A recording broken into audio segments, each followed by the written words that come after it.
उड़ीसा की धरती, जहां महानदी की मरमर ध्वनि इतिहास की कहानियां बुनती है। केवल एक भूभाग नहीं, बल्कि नायकों की एक जीवित कथा है। इन महान गाथाओं में एक और नाम जुड़ता है, डॉक्टर हरे कृष्ण मेहता। वो सपूत जिसने उड़ीसा को आधुनिकता की ओर बढ़ाया। डॉक्टर मेहता का जीवन बलिदान, दूरदर्शिता और उड़ीसा के उत्थान का प्रतीक है। आज भी उनके साहस और समर्पण की झलक उड़ीसा के गौरव में मिलती है। उनकी विरासत न पत्थरों में है, न उपाधियों में, बल्कि उड़ीसा की सामूहिक स्मृति में है, जहां वे सदैव अमर रहेंगे।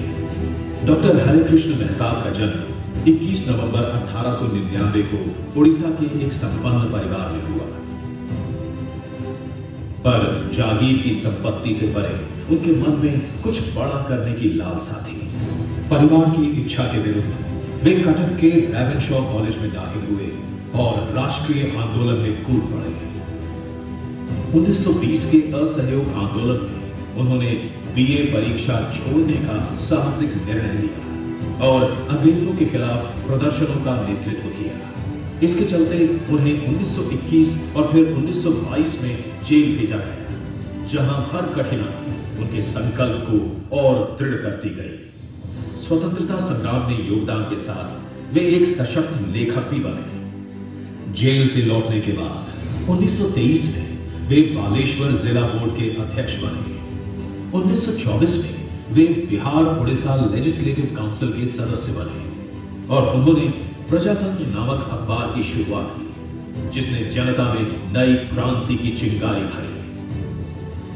डॉक्टर मेहता का संघर्ष लगातार जारी रहा और उनकी प्रतिभा ने उन्हें राष्ट्रीय नेताओं के समक्ष पहचान दिलाई।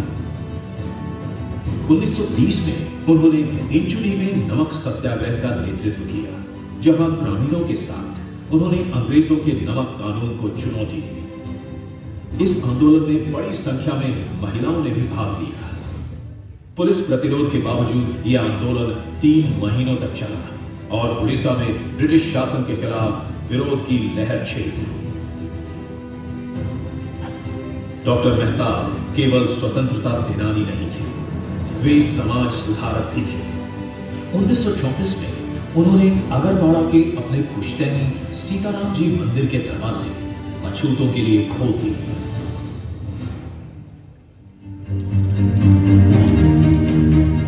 1936 में उड़ीसा को एक अलग प्रांत का दर्जा मिला और डॉक्टर मेहताब ने इसकी रियासतों के एकीकरण का बीड़ा उठाया।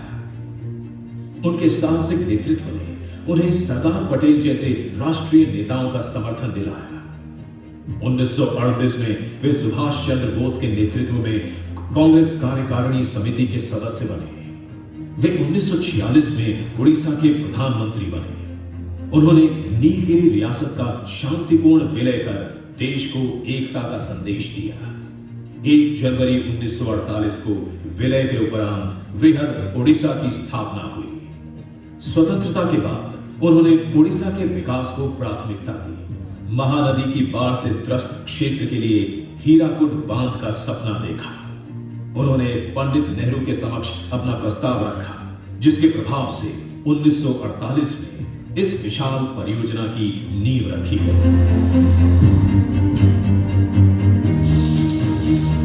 स्थानीय विरोध और 200 गांवों के विस्थापन के बावजूद उन्होंने राज्य की भलाई के लिए संकल्प नहीं तोड़ा। 471 मिलियन रुपए की लागत से बना यह बांध सिंचाई, बिजली और बाढ़ नियंत्रण में मील का पत्थर साबित हुआ। हीराकुड बांध उड़ीसा के विकास का प्रतीक बनकर उभरा। डॉक्टर मेहताब का विजन केवल इंफ्रास्ट्रक्चर तक सीमित नहीं था, वे शिक्षा और संस्कृति के महत्व को भली भांति समझते थे।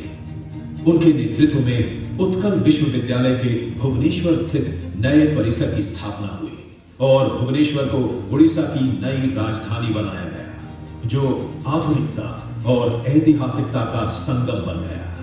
1950 में वे नेहरू के मंत्रिमंडल में केंद्रीय वाणिज्य और उद्योग मंत्री बने, लेकिन उड़ीसा से जुड़े रहना उनकी प्राथमिकता रही। 1952 से 1955 तक वे कांग्रेस पार्टी के महासचिव और 1955-1956 में बंबई प्रांत के राज्यपाल रहे। 1956 में दूसरी बार मुख्यमंत्री बने। उनके कार्यकाल में ही 1957 में हीराकुद बांध का उद्घाटन हुआ। 1957 में उन्होंने उड़ीसा साहित्य अकादमी और राज्य संग्रहालय की स्थापना कर उड़ीसा की सांस्कृतिक धरोहर को समृद्ध किया। 1961 में उन्होंने अपने पद से इस्तीफा दे दिया। सत्ता से दूर रहने के बाद भी वे पत्रकारिता और साहित्य में सक्रिय रहे। उड़ीसा के सामाजिक और राजनीतिक परिदृश्य को प्रभावित करते रहे। 1962 में वे उड़ीसा साहित्य अकादमी के दूसरे अध्यक्ष बने। 1967 से 1977 तक वे विधानसभा के सदस्य रहे। 1975 में देश में आपातकाल लागू हुआ। सरकार की सख्त सेंसरशिप के बीच डॉक्टर मेहताब का अखबार प्रजातंत्र, जो हमेशा स्वतंत्र विचारों का मंच रहा था, अब सरकारी जांच के दायरे में आ गया।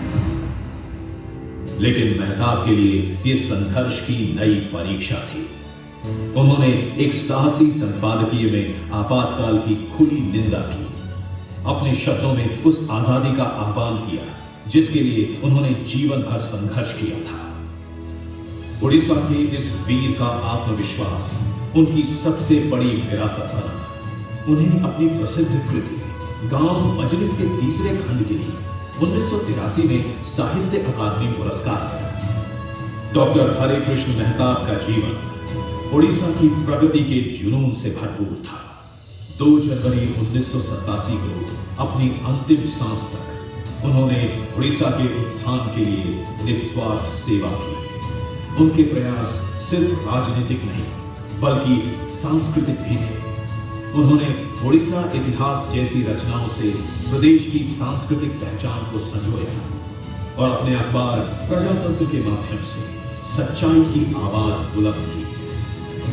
उनकी दूरदर्शिता से हीराकुद बांध, भुवनेश्वर को राजधानी बनाने का निर्णय, Rourkela steel plant, Paradip port, कृषि महाविद्यालय और प्रमुख संस्थानों की स्थापना हुई, जो आज भी उड़ीसा के गौरव का प्रतीक है। उड़ीसा के दिल में वे उत्कल केसरी के रूप में हमेशा जीवित रहे।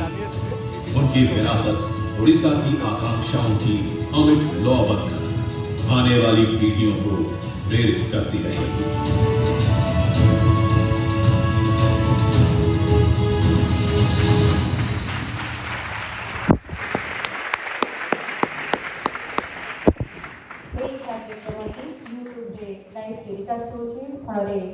समग्र भारतवासी यहाँ देखिपारे। साहित्य उपरे विशेष दक्षता रखिथिबा प्रोफेसर श्री विजय शतपथी को अनुरोध करुछि से अभिभाषण प्रदान करिवे।